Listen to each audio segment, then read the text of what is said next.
Good morning, friends. It's Thursday, the 6th of March, 2025, and it's time for your news from dinarrecaps.com. Note, all intel should be considered as rumors until we receive official announcements, and rates and dates could change anytime until we get to the bank's redemption centers. RV excerpts from the Restored Republic via a GCR. Update as of Wed 5th March 2025. Compiled Wed 5th March 25, 12:01 a.m. EST by Judy Byington. What we think we know as of Wed 5th March 2025, Bill H.R. 25 has been introduced into Congress that reads, to promote freedom, fairness, and economic opportunity by repealing the income tax and other taxes, abolish the Internal Revenue Service, and enacting a national sales tax to be administered primarily by the states. Possible timing. Friday 7th March 2025, Trump White House Crypto Summit. Trump Bitcoin is about to change everything. Sat 8th March 2025, Trump to kick off the largest economic change in history. Global currency reset, Sun 2nd of March 2025. Ariel on X. The revaluation of the Iraqi dinar is for the new republic that basically begins on Tuesday, 4th of March, when President Trump addresses both houses of Congress. On Sun 2nd of March 2025, the Iraqi Minister of Finance, allegedly, announced the new dinar rate would go on the Forex. On the Sun 2nd of March 2025, the IMF, allegedly, bought off on release of the Iraqi dinar as a reserve currency. Brothers Technology on Xmon, 3rd March 2025. Wolverine, we hear bondholders are getting paid. Mon of 3rd March 2025. Michael Rubin, sources say it is this week. Other sources say Pres Trump signed off on the RV a few days ago. These sources do not know one another, but all had the same info. Trigger groups allegedly start tomorrow, and it has been heard that tomorrow is notification day, and we are waiting for spendable money and told it is all coming tomorrow. For the first time ever, I have been on calls with paymasters and banks and heard it's all happening this week, and some private sector bondholders are getting paid this week. Monday 3rd of March 2025. I am hearing the exact things as Wolverine, you are. I have a few contacts, and they are all focusing on tomorrow and Tuesday in the USA. There is pressure to do this overnight. Also have heard from people who know bond contacts that they were paid out last week and that they have currency exchange apps starting tomorrow. That is the first time I ever heard about currency exchanges. Don't be disappointed if not first thing tomorrow, but all is pushing toward that. All Wolverine sources are different than mine, and it appears all is coming together. I heard those apps are scheduled at major banks for people who have already cashed in certain bonds, and they are scheduled for currency exchanges. Tuesday 4th March, all of my bond contacts checked in. They are very excited. All 7 of the major groups said in their meetings today they learned they will be paid out over the next couple of weeks. This doesn't mean it will take this long for the currencies. They are even starting to take some of the historic art tied to bonds. Tuesday 4th March 2020. Bruce, everyone will get the 800 numbers at the same time through emails. Bondholder accounts have been funded. They should receive emails telling them they have access to their accounts at the same time. Tier 4B, us, the internet group, gets notified. The dinar rate is much higher at the redemption center because Tier 4B gets the contract rate. Nasara and Jasara won't start to occur until this coming weekend. Bondholders will get notification tomorrow, Wed 5th of March. Tier 4B notification should come out sometime Wed 5th of March. R&R deposits should be in your account this month. The Doge check should come out in the first 10 days of March. Social Security increases should happen this month of March. Jeff, they did not have any currency auctions as of Monday, March 3rd. Now, what were the 2 critical things the central bank states to us through the year 24, which, by the way, you're still in? End the use of the dollar and end the currency auctions. Last Thursday, Friday, they said the citizens' debit cards would no longer be able to access US dollar cash outside the country of Iraq. That's one way of exiting the dollar. They also said the currency auctions would end. When does their fiscal period end? The very end of March. When does the new budget period start? April 1st. Boom, there you go. Rate is changing in March, folks. Sudani is now passing out permits for mineral rights in Iraq. Pay attention. Iraq's wealth is immeasurable. You cannot measure it. It's like if someone says to you, count the stars. You cannot count the stars. You've got oil, gas, dates, produce, gold, silver, titanium, platinum. It is amazing. Precious metals is just one topic. 1310 has nothing to do with it. Monetary realignment. Dollar system is dying. Mario Ineco. Liberty and Finance, 3/4/2025. Mario Ineco delves into the evolving dynamics of the gold market, highlighting the substantial outflows from London and the potential risks facing the London bullion market. He examines shifting demand trends from both retail and institutional investors, the growing role of central banks, particularly those in BRICS nations, in accumulating gold, and key economic indicators pointing to a potential downturn in the stock market. The discussion also emphasizes the significance of the Dow-Gold ratio and the prospects of gold as a safe haven asset in the face of rising economic uncertainty. Interview timeline. Intro. 1:45 London gold flows. 7:29 monetary realignment. 11:28 Dow-Gold ratio. 550 stock market. 1750 red alerts. 19 run on gold. In 2012, Puerto Rico established attractive tax incentives to combat a severe recession and population decline, offering a 4% corporate tax rate and a 0% tax rate on investment income. This initiative successfully attracted many individuals and businesses, including the writer, who relocated and established a business there. Similarly, Portugal introduced its Golden Visa program in response to an economic crisis, granting residency to real estate investors. However, it recently ended the real estate option due to rising prices. Other countries have launched similar programs, and the U.S. is considering a gold card option, which would require a $5 million investment, replacing the existing EB-5 program.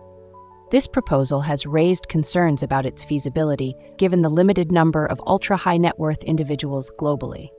The president suggested potential tax incentives for new residents, highlighting the contrast in approaches to attracting wealth and talent. The outcome remains uncertain, but foreign residency options could provide diversification for American citizens amidst national economic challenges. U.S. Senate votes to overturn controversial crypto tax reporting rule. The resolution now awaits a parallel version to advance in the House, which must pass a floor vote before heading to Trump's desk. On Wednesday, the U.S. Senate passed a resolution to overturn an Internal Revenue Service rule requiring brokers to report gross proceeds from digital asset sales, delivering a significant victory for President Donald Trump's administration and crypto industry advocates. The measure, introduced under the Congressional Review Act, passed in a 70-27 vote, with Republicans largely united against the rule and many Democrats crossing the aisle in support. Kristen Smith, CEO of the Blockchain Association, expressed surprise at the number of Democrats willing to overturn a rule issued in the Biden administration. The resolution must now pass a floor vote in the House before being sent to Trump for final approval. The IRS rule, finalized in December 2024 during the final weeks of the Biden administration, significantly expanded the definition of a broker to include decentralized finance protocols. Critics argue this measure would impose compliance burdens on permissionless financial systems and require all U.S. DeFi users to link their on-chain addresses to their identities. A spokesperson for the DeFi Education Fund hailed the Senate's bipartisan support, emphasizing the need to protect innovation and Americans' freedom in transacting. The Trump administration, alongside David Sachs, Trump's crypto policy chief, formally backed the repeal effort, arguing that the rule would hinder innovation and raise privacy concerns. Additionally, the SEC is reportedly offering $50,000 incentives for eligible staff to resign or retire amid ongoing staffing changes under Trump's cost-cutting DOGE initiative. The offer encourages voluntary separation through resignation, transfer, or retirement, with a deadline for applications set for March 21st. The SEC has been scaling back operations, including a reduction in its crypto enforcement unit, as it revises its approach to regulating the crypto markets.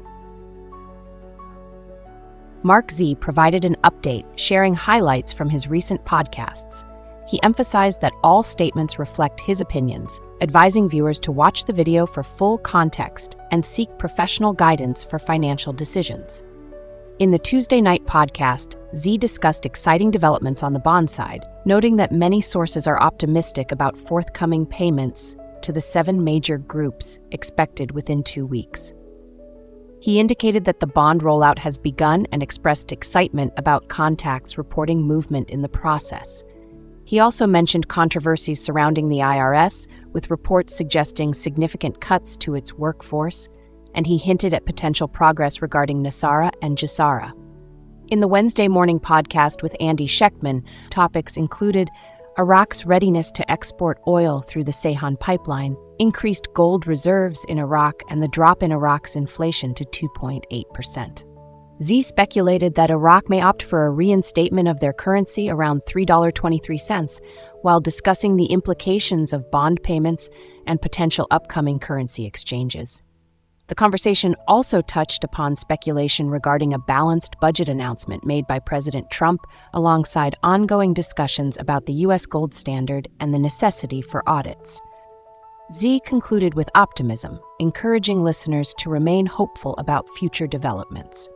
The content presented is for general educational purposes and is not intended as professional advice. Financial analyst Jim Willie is sounding the alarm, claiming the recent implementation of Trump's tariffs is a watershed moment with potentially massive implications for the gold market and the global economy.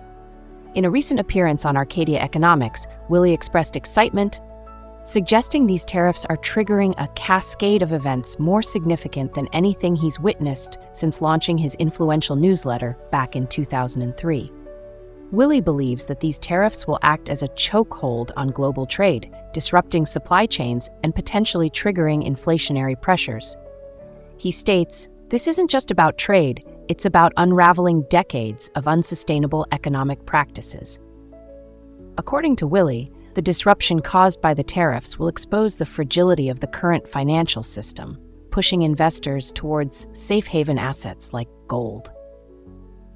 He anticipates a significant surge in demand for gold as governments and individuals seek to protect their wealth from currency devaluation and economic instability. Gold is the ultimate insurance policy, he argues. Willie sees these tariffs as accelerating the shift towards a gold-backed system. While many economists express concern over the potential negative consequences of trade wars, Willie views them as a necessary evil, forcing nations to confront long-ignored imbalances and paving the way for a more equitable global financial order. Whether Willie's predictions will prove accurate remains to be seen, but his perspective offers a compelling counterpoint, suggesting the tariffs could catalyze a significant shift in the gold market and the global economy. Investors and economic observers will be closely watching developments in the coming months. Iraq has increased its gold reserves by 10 tons, reaching a total of 162.7 tons, according to the World Gold Council's latest report. This increase marks a 13.6% rise from the previous month and positions Iraq 28th among 100 countries in gold holdings. In the Arab world, Iraq ranks 4th, following Saudi Arabia, Lebanon, and Algeria. Additionally, Iraqi MP Yahya al-Mohammadi has expressed expectations for the resumption of oil exports from the Kurdistan region through Ceyhan, Turkey, after a prolonged suspension.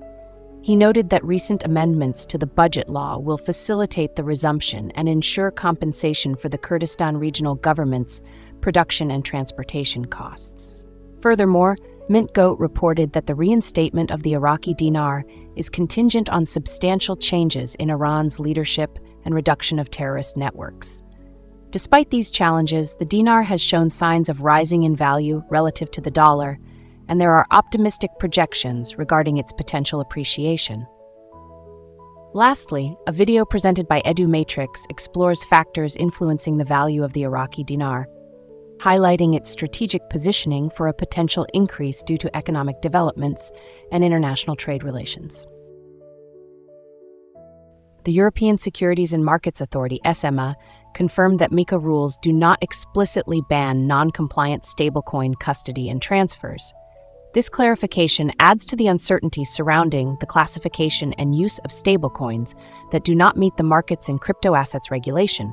On March 3rd, On March 3rd, Binance announced plans to delist 9 MiCA-compliant stablecoins, including Tether's USDT, for users in the European Economic Area. However, Binance stated it would support deposits and withdrawals of these stablecoins after the delisting on March 31st. ESMA's spokesperson noted that providing custody and transfer services for non-compliant stablecoins does not violate the new European cryptocurrency laws. Although non-compliant stablecoins can still be deposited and withdrawn, ESMA urged European Crypto Asset Service Providers, CAS, to restrict services that facilitate the acquisition of such assets. The agency emphasized the importance for CASPs to evaluate whether their services constitute an offering to the public under MiCA regulations. This lack of clarity surrounding MiCA compliance extends beyond stablecoins and includes topics such as tokenized real-world assets and cryptocurrency staking, indicating ongoing debates within Europe's new crypto regulatory framework. In another report, the National Cryptocurrency Association, NCA, a new nonprofit organization dedicated to enhancing Americans' understanding of cryptocurrencies, officially launched today. Supported by a $50 million grant from Ripple XRP, the NCA aims to promote crypto literacy and safe adoption across the United States. The NCA's president, Stuart Alderoty, stated, "Crypto going mainstream is no longer a question of if but when," highlighting the significant benefits that millions are already experiencing with crypto.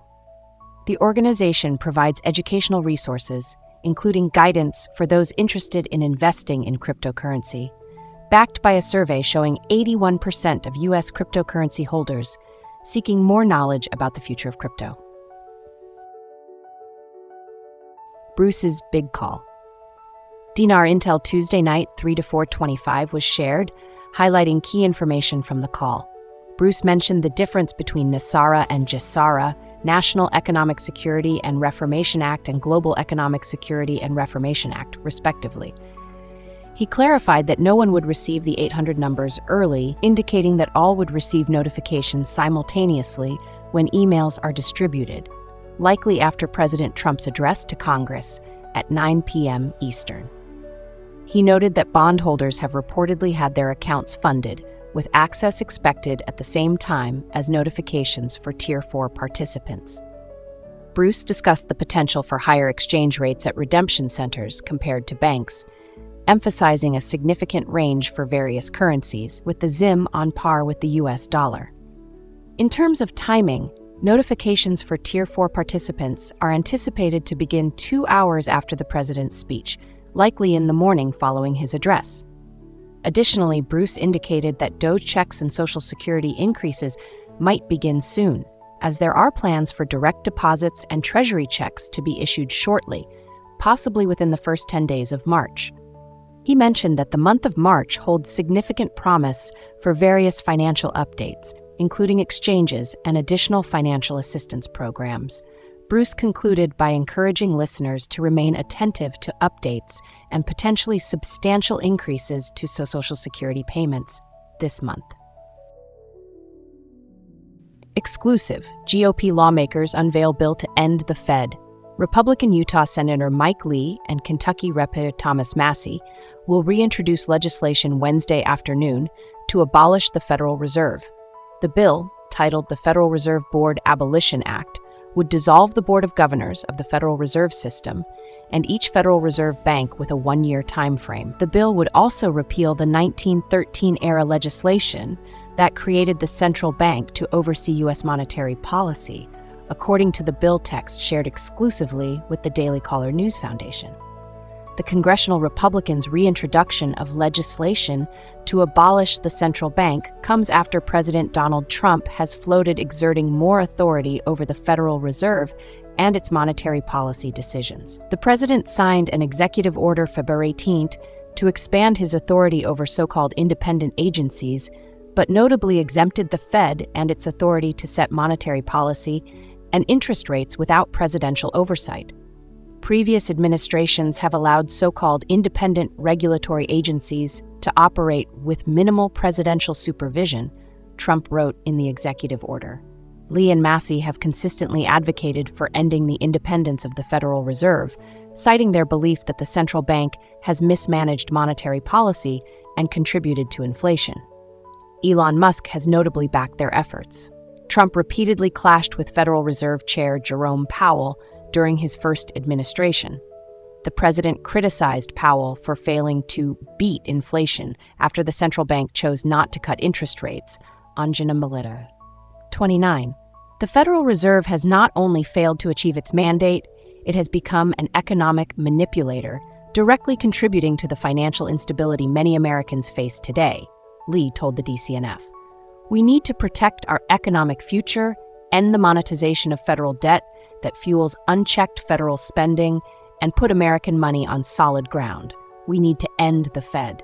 Americans have suffered under crippling inflation, and the Federal Reserve is to blame, Massey told the DCNF. During COVID, the Federal Reserve created trillions of dollars out of thin air and loaned it to the Treasury Department to enable unprecedented deficit spending. By monetizing the debt, the Federal Reserve devalued the dollar and enabled free money policies that caused high inflation. Monetizing debt is a closely coordinated effort between the Federal Reserve, Treasury Department, Congress, big banks, and Wall Street, Massey continued. Through this process, retirees see their savings evaporate due to the actions of a central bank pursuing inflationary policies that benefit the wealthy and connected. If we really want to reduce inflation, the most effective policy is to end the Federal Reserve. Lee and Massey previously introduced the legislation during the 118th Congress in June 2024, but neither bill advanced in the House or Senate. Bitcoin to be treated differently from altcoins in U.S. crypto reserve, says Howard Lutnick, report.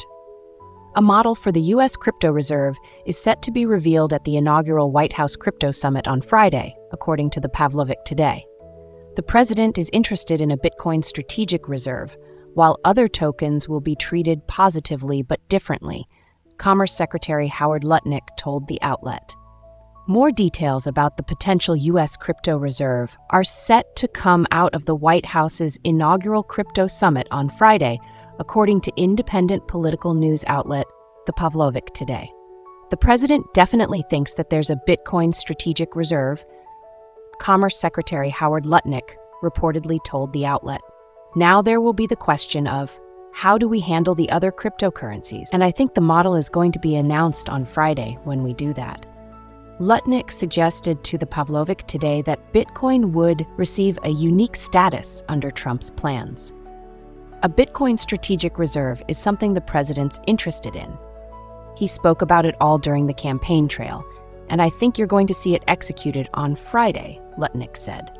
So Bitcoin is one thing, and then the other currencies, the other crypto tokens, I think will be treated differently. Positively, but differently, he added. The White House Crypto Summit will be chaired by Trump's crypto czar, David Sachs, and Presidential Working Group on Crypto Executive Director, Bo Hines. Some of the attendees: Strategy co-founder Michael Saylor, Coinbase CEO Brian Armstrong, Kraken co-CEO Arjun Sethi, and Chainlink co-founder Sergey Nazarov are expected to be among the crypto industry leaders in attendance. President Trump announced on Sunday that, following his January executive order, he had directed a working group to move forward on a U.S. crypto strategic reserve, including BTC, ETH, XRP, SOL, and ADA, with those assets initially rising 10%, 25%, 30%, and 70% from last week's lows, respectively. Bitcoin subsequently dropped over 10%, and Ether plunged more than 15% after Trump's announcement of new tariffs on imports from Canada, Mexico, and China fueled risk-off sentiment, erasing the crypto reserve news gains on Monday. Despite the recent announcements, questions remain over how any such reserve would be funded and how likely it is to be enacted, with Federal Reserve and Treasury Department options both likely to require new legislation to be passed by Congress. Evaluation of the Central Bank's Journey in 22 Years by Samir al-Nusayri discusses the challenges faced by the Iraqi economy since 2003 due to complex circumstances. The central bank's Law No. 56, enacted in 2004, mandates it to achieve economic stability and transition from a rentier to a productive and digital economy. The report outlines 4 key phases in the central bank's evolution. 1. Reducing inflation and stabilizing the exchange rate post-2003. 2. Overcoming economic and security challenges in 2014. 3. Addressing the financial crisis during the 2020 pandemic. 4. Efforts in 2023 and 2024 to maintain exchange rate stability, achieve digital transformation, and increase financial inclusion. The central bank has engaged in substantial banking reforms since 2003 to mitigate economic shocks, notably a method of treasury support during financial crises. With the advent of several strategies over the past years, the central bank aims for comprehensive reform by 2026, with a focus on monetary stability, digital advancements, financial inclusion, and international compliance. Moreover, a national strategy for bank lending, 2024 to 2029, has been launched to restructure banking financing in Iraq, enhancing oversight, digital infrastructure, and human resources. The report concludes on an optimistic note regarding the potential transformations in the Iraqi banking sector over the next 2 years. Willie discusses Trump's plans with Ripple, XRP, and precious metals backing, highlighting that the Trump administration has released a list of 5 cryptocurrencies it intends to hold in a strategic reserve, sparking interest in Ripple. Willie shares insights on the Trump team's expectations regarding gold, silver, and more, inviting viewers to watch part 2 of his interview. In other news, the Atlanta Fed is now predicting a U.S. recession, leading to questions about whether it's time to panic.